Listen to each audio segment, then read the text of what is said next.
Welcome to Archaeology Day at Cahokia Mounds World Heritage Site. Let's see what's going on.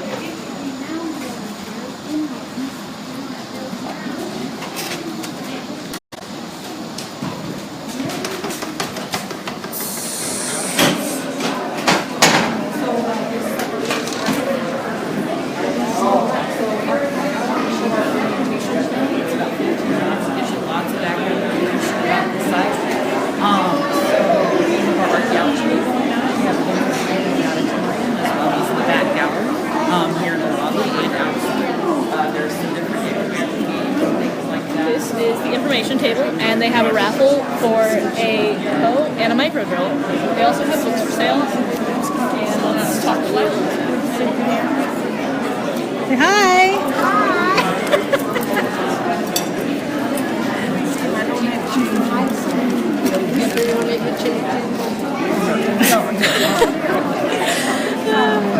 Book sales.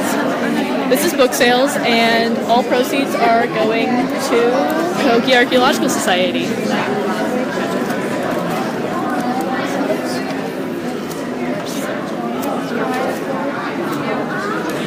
I am, Lila.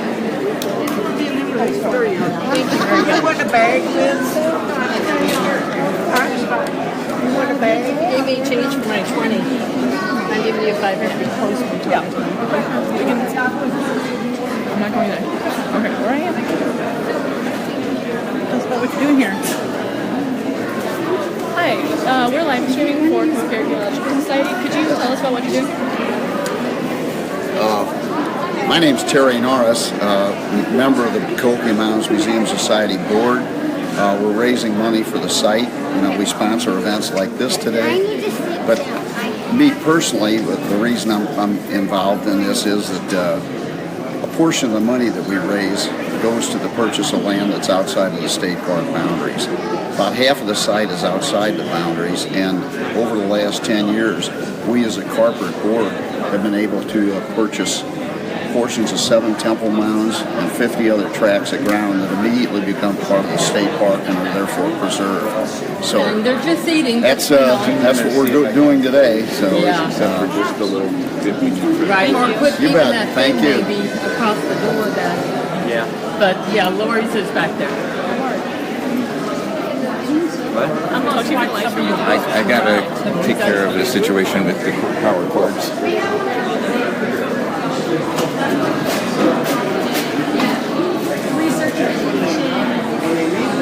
In Gainesville, Illinois. We're a little bit north of here. These are all artifacts or replicas of artifacts that we found in Illinois. Those are the stars. Yeah, you're welcome to come up and do that. Hi, we're live streaming for Cahokia Archaeological Society, and we were wondering if you could tell us a bit about what you're doing here. Okay, so do you want him to do it? What am I going to do? It's a live stream. A what? A live stream. Live stream? I don't. What do you want me to say? Tell us a little bit about what you're doing here today. What we're doing here today is we're with the Center for American Archaeology. We're an independent research, education, and awareness organization. Folks and I was at Archaeology. We've been an organization since 1953. We're located in Campsville, Illinois, where we have a archaeological museum. We do programs in the fall and spring and winter for school groups, scouts, and similar organizations, whether it's on campus or on their campuses. And during the summer, we do archaeological field work. We have an active research program, and we have opportunities for high school and older to come and join us on our field crew. And we're an independent nonprofit, and we survive on tuitions and donations. We're always looking for more donors and members. Thank you. We know somebody else who got her start at Campsville when she was 6. I started at Campsville when I was 6. Yeah. Very cool. What'd you do? You come visit, come dig, or what'd you? I worked at the Gardens of Campsville. Nice. Oh, you're at the Gardens of Campsville. Awesome. Who did you come out with? Mary. Mary Perkle. Right on. Yeah, Mary was. Give Mary Perkle a shout out. Mary Perkle was our education director from 2001 until 12, maybe. She's still in the area, and we see her from time to time. So tell us about some of the things you brought with you today. These are objects that you might find in the archaeological record that are representative of from Paleo-Indian up to the woodland period. We didn't bring Mississippian stuff since we're at Cahokia, and they have a lot of Mississippian stuff here. But these are mostly replicas of or casts that are made that people can handle of pottery, stone tool implements that from the sort of 10, 12,000 years of history in this region. Awesome. Thank you very much. Thank you.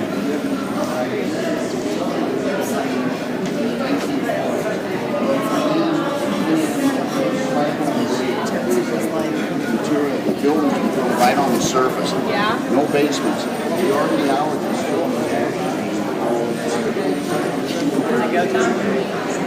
We're streaming? Yep. We're live. Cool. All right. So, introduction, right? Yeah. Cool. Hello, world. I am Justin Vildig. I am a PhD student at St. Louis University, and my interest is using remote sensing technologies in archaeology. So what did you bring today? So right here we have a nice little consumer drone. You can go and buy this if you want. It's called a DJI Mavic. And this is a good drone for like kind of a quick survey, but if you really wanted to do like detailed geospatial analysis, you would need something better that you could then swap out the sensor. So instead of having just like a high resolution camera, you would be able to put on like thermal or LiDAR or whatever. But this is a fun little drone to get out there and fly and get some cool images with it for sure. So why would you use a drone in archaeology? Why? Well, archaeology is all about, knowing where to dig, right? You got to get into the ground, and using drones and using geospatial technologies really gives you an advantage in knowing where to dig. So you can do any number of different types of analysis depending on the site you're working at, and that will give you, a real clear picture of where you're going to be most likely to find something that's interesting. Awesome. Yeah. Well, thank you. So many other things. Drones are fun. Drones are fun. Yeah, you don't need to be afraid of them. Cool.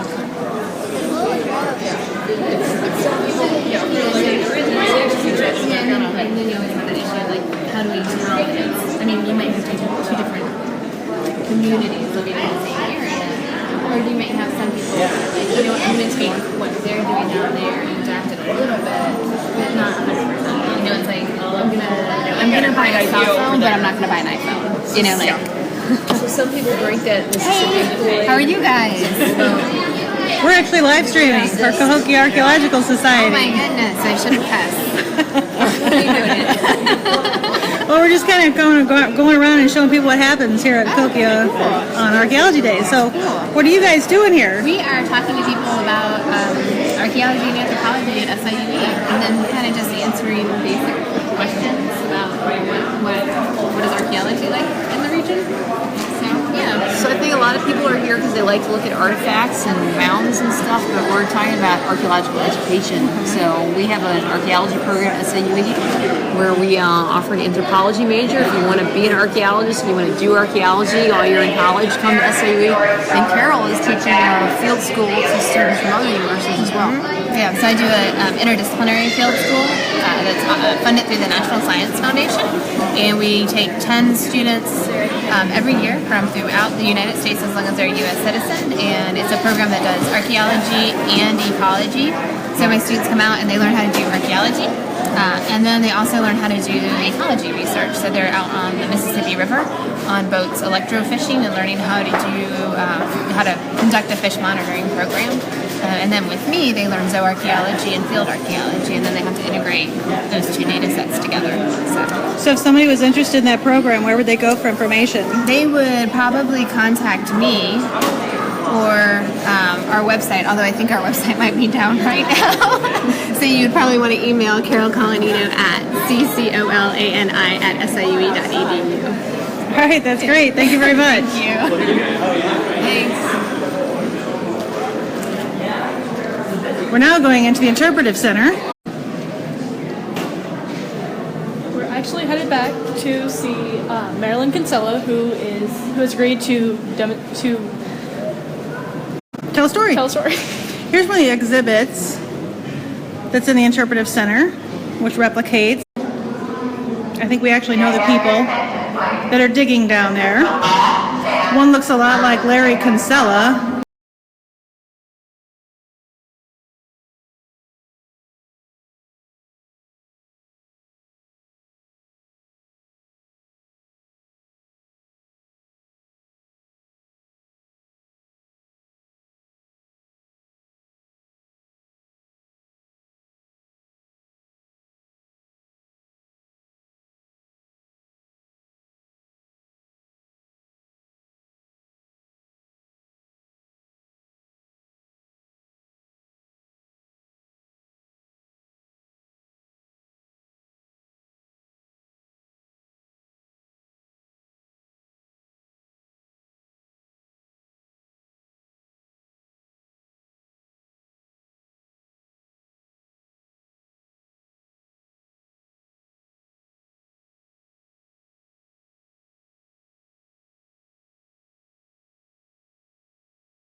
We're live. Yeah, we're live. Sorry about that. Wi-Fi signal's not that great in this building, so we may lose you, but we'll come back. Now we're headed into the auditorium where they have zoo archaeology and botany and artifact washing. If I can walk.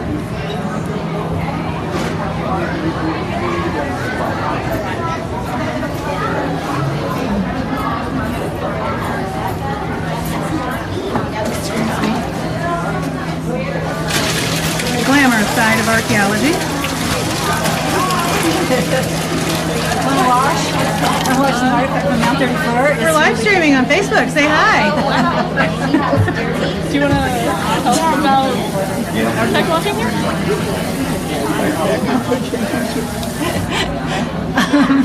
This is the artifact washing station at Archaeology Day at Cahokia Mounds. This is Grace, and I'm Gail. Hi, Grace. Hi, Gail. And Grace is emptying a basin so that we can wash a new bag. And I'm working with a really excellent artifact washer. What is your name? Henry.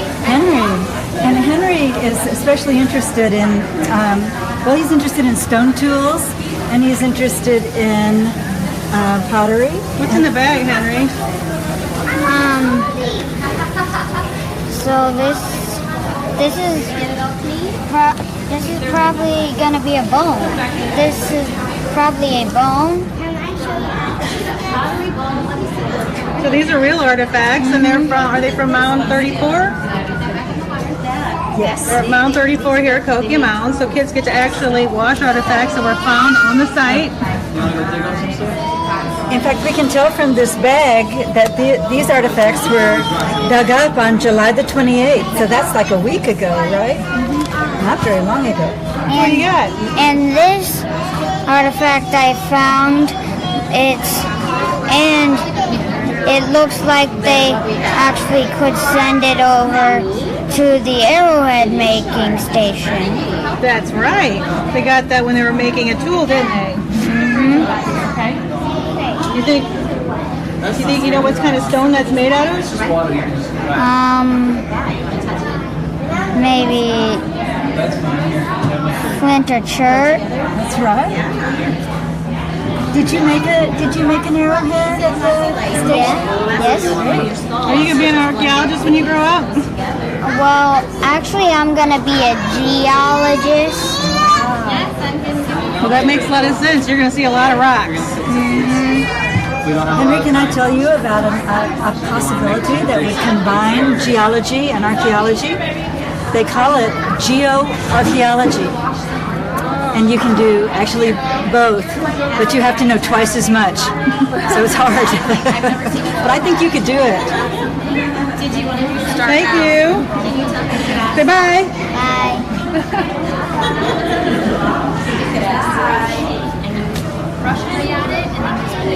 Hi. Artifacts from Mount 34. Hey Sophie, are you gonna get up here and help? These are some artifacts from Mount 34. Here are some ceramics, and here's some bones and some lithics.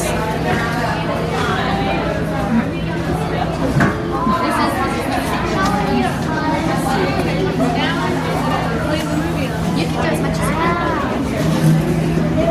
Here's another tray, and I'm wondering what's in the vial. In the vial? To make sure. So in this vial we have its mussel shell, and you can tell that it's all kind of degrading, so that's why we keep them in vials, so it doesn't break down and get lost. Thank you. What is this, Sedona? It's a shard of pottery. Where'd it come from? Mount 34. What's that white stuff in it? Shell tempering. What do they use that for? To make it sturdier.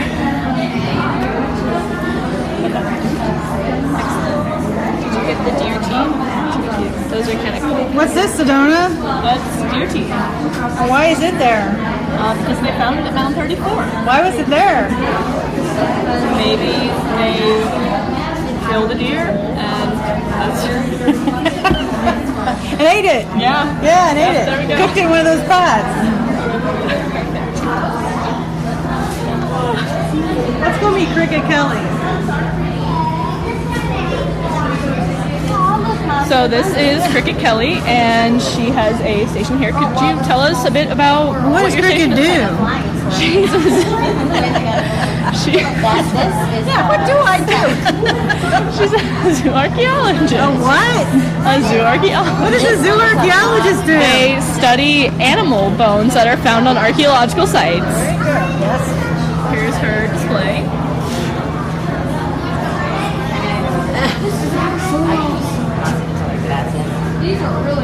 Look, a muskrat. Could you tell us a bit about your display here? My display here? Well, this is some of my comparative material that I use in my zooarchaeological work. And we've got pelts, so I tried to get the skulls of the animals that we had pelts for, so the kids can kind of see, make the connection between the two. And they like to feel the pelts, and they like to touch the teeth of the animals. And then I explained we've got, these are all mammals up here. And then we have some reptiles and birds and fish and amphibians, and this is a snake. What are those things? These things, this was found over in Mount 34 across the road. And this is a deer mandible that has been used. It's all smooth, and we think it might have been used to dig or poke holes in the ground, maybe. We're not really sure what they're used for. And this is a deer ulna that's been made into an awl to poke holes through the. It's very sharp. You can poke holes.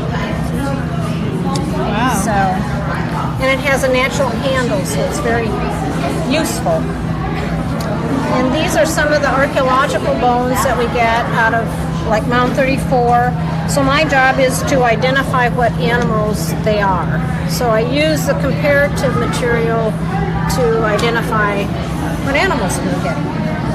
Are these tools that are made out of bone? Yes, these are tools that are made out of bone. We've got a bison scapula hole. So it wasn't probably used here at Cahokia, but out west on the plains, because bison weren't here. But it was very useful for breaking up the prairie sod. Here at Cahokia, we would use more, or the Mississippians would use the shells for holes. And then they used antlers. This doesn't have its handle, but it could be used as a rake. And then we get various pins and fish hooks. This is a game. So we've got deer toes and a pin. and it's very similar to the cup and ball game. So you kind of, wouldn't that have been cool if I could do it for do it on it? But anyway, what the point is, they're trying to skewer so the Indians would drill the hole through the deer toes. And then we've got an antler projectile point and some kind of a weaving tool. So they made all kinds of tools out of the deer bones. What kind of animal is a Pliolodictus ovarius? What do you think that is? Very kind of preschool. This is the cranium, and it is a flathead catfish. I would never guess that. Is that a snake or a turtle? That's a snapping turtle. So I try to have the scientific names on one side and then the common names on the other side and make the kids guess what they are, and so they can test themselves. Kids love this. They love it. I want to feel this. Good try, James. Thank you. You're welcome. Now let's go look at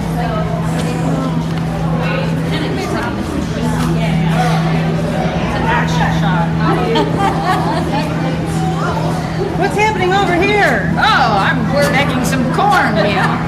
Grinding corn into flour. I'm sorry.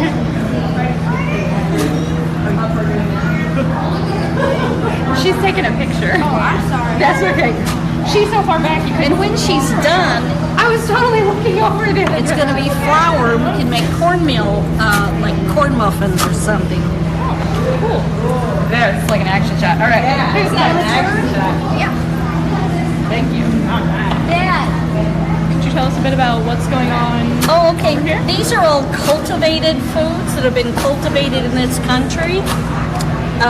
The Mississippians who lived at Cahokia Mounds really depended heavily on corn. They cultivated it and they grew it in large quantities, dried it, and stored it so that during the long cold winters they'd have something to eat.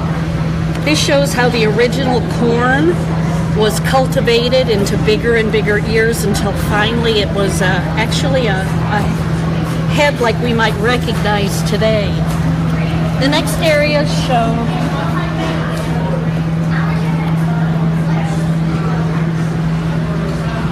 resources and foods that we get from woodlands, from fields, different things that the native people depended on and that we still depend on. We do quite a bit of information about the prairie because the prairies were so important.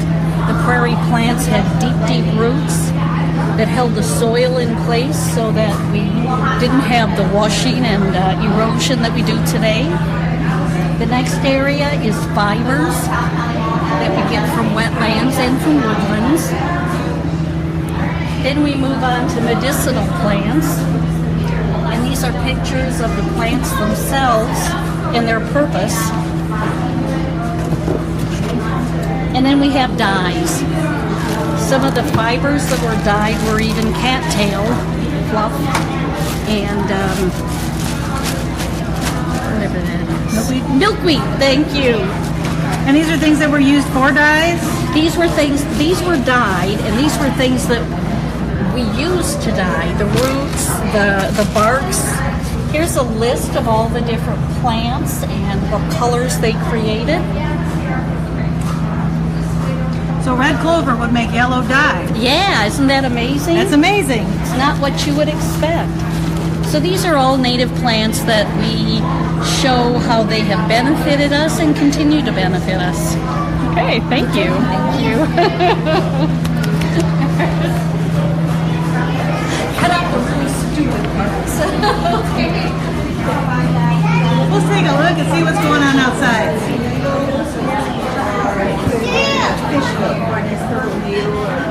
Right. Okay. That was the hardest one because So out here is the lobby of the Interpretive Center, and over there is the theater. We're not really sure how far the signal reaches, but we're going to try to take you a little bit into the museum and see if we can't see Marilyn Kinsella, who's a kind of famous storyteller around here. What's your favorite Maryland story, Sedona? My favorite story has to be the Whistling Sonic was. Oh, here's a canoe that they got from the St. Francis River in Arkansas. I think Dr. Mitchum was part of that. Yeah. We know Dr. Mitchum from the Arkansas Archaeological Association, so we'll give him a shout out. Society, sorry. She always corrects me. Why don't you show them the inside of the canoe? Sure. Inside the canoe, in several places, you can actually see the marks from when they were carving it out.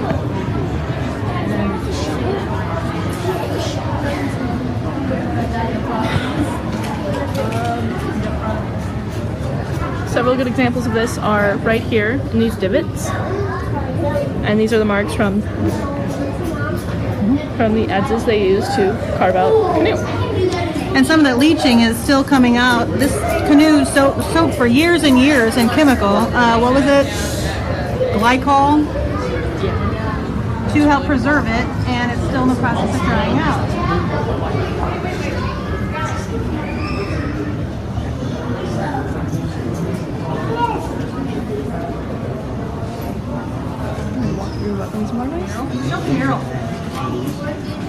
I need to back up. If you've never been to Cahokia Mounds, you should definitely plan a trip. It is one of the most impressive sites in North America, and it's kind of a secret. It's only about 10 to 15 miles from the city of St. Louis. Here's the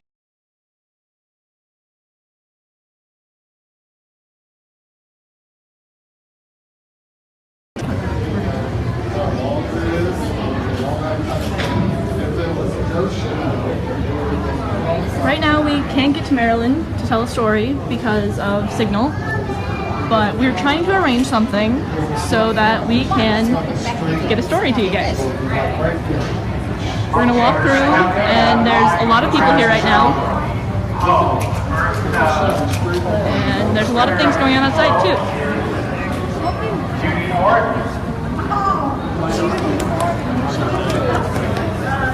They just announced the winners of the raffle.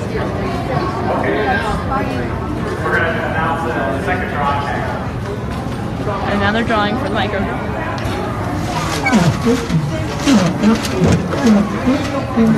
Okay. Wait a minute, this one's stuck.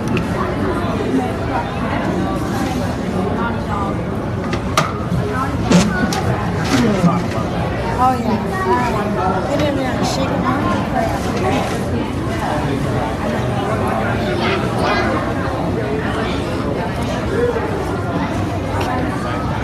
Get over here.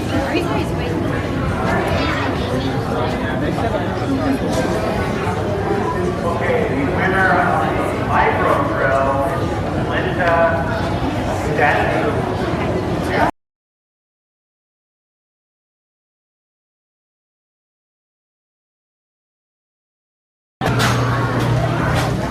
So if you didn't hear that, we're headed outside to see what's going on out here, like atlatl, chunky, flint napping, and many other things. If we can't get to everything, we'll record and we'll post later, but I think we can make it to atlatl.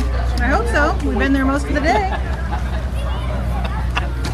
So atlatl is one of the most popular events here at Archaeology Day. It's kind of getting late in the afternoon, but when it's about 10 o'clock in the morning, we have a line that goes and goes and goes. We have to have people step back because they get too close to the ropes and we don't want anybody to get impaled. Okay.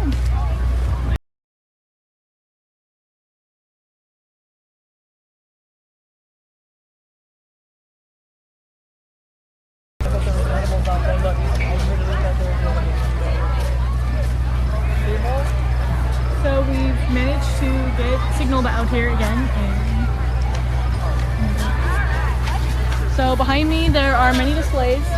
Over there is weaving, there's some pottery, there's a bow maker. Down there is flint napping and Three Rivers Archaeological. Okay.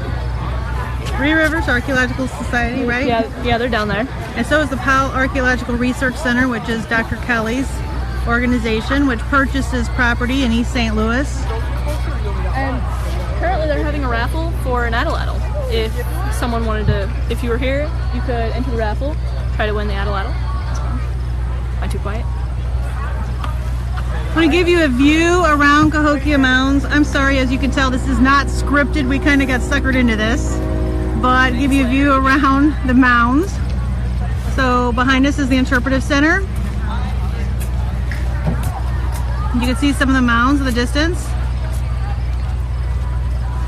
We'll turn around and give you a view of Monk's Mound, which is the most famous mound, off in the distance. You can see where they're practicing with atlatls. Dr. Eisminger is down there.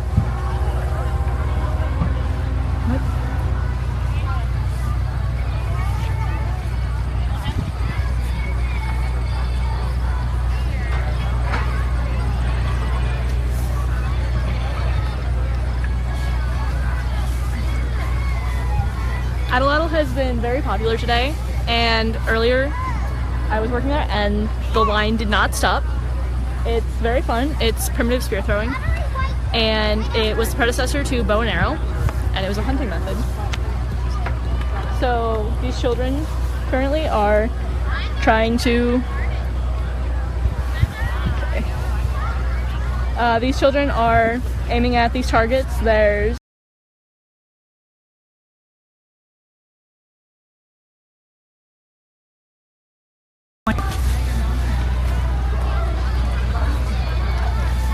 So we're going to have to end the live broadcast and just record everything else since the signal does not reach out far enough. So